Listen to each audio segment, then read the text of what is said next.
Here's Charlie Dickens, chapter 75, entitled Hide and Seek. Two very sweaty and red-faced golfers stood there panting, and they didn't look happy. "We're looking for our ball," they said. Bob looked deliberately quizzical. "Your ball," he said. "You can't have hit it so far," he said, playing with them. One of the men spoke up. "A scumbag youth stole it," he said, losing his temper.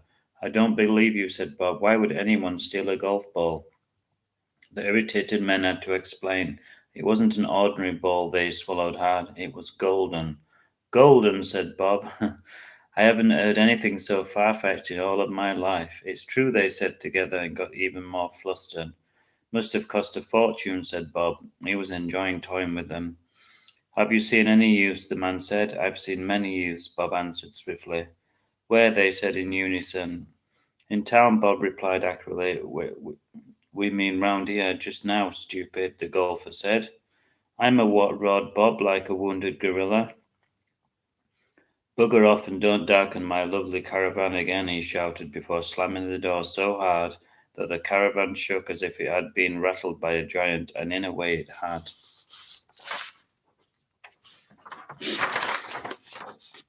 Bob peered through the dirty curtains to make sure that they had gone. When it was safe, he said to Charlie, "It's safe to come out now." Charlie was grinning like a cat when he came out, despite himself. "That was so funny," he said to Bob, and they finished their tea in silence. A thought came to Charlie in all of the excitement. He had forgotten about Tinker. "I wonder how he's getting on," he said to Bob. "I wonder if he has got away." "I'm sure he has," said Bob, and scratched his unshaven chin. I doubt them old sods can keep up with a spring chicken like him." Charlie nodded in agreement, and he hoped Tinker was safe at home. Tinker would also be relieved and surprised that Charlie was safe in Bob's caravan all this time, and he couldn't wait to tell him.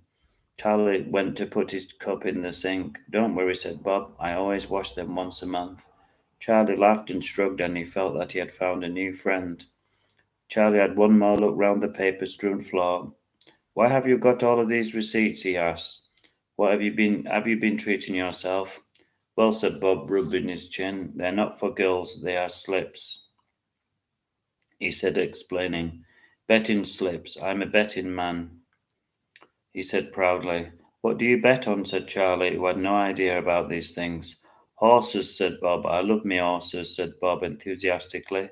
Now Charlie had seen horses racing on TV, but he'd never met anyone who was interested in them so much, and he immediately began to ask questions.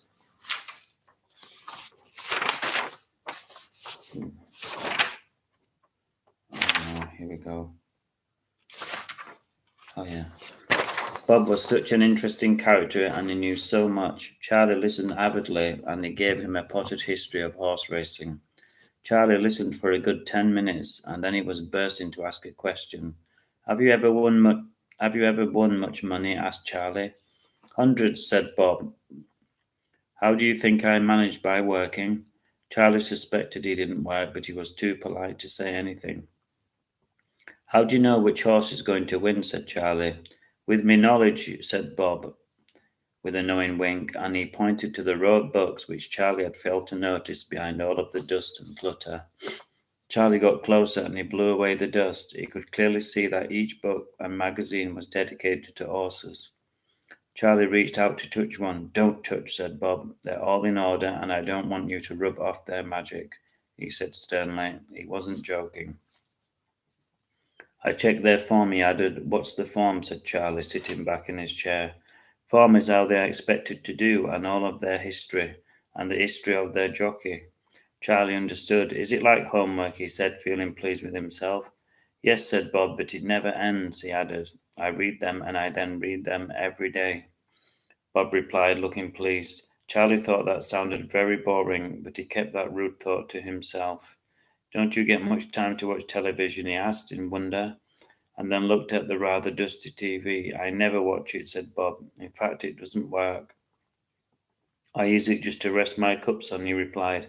Charlie thought this was a bit odd, but he wasn't going to say anything. Coming up, next chapter.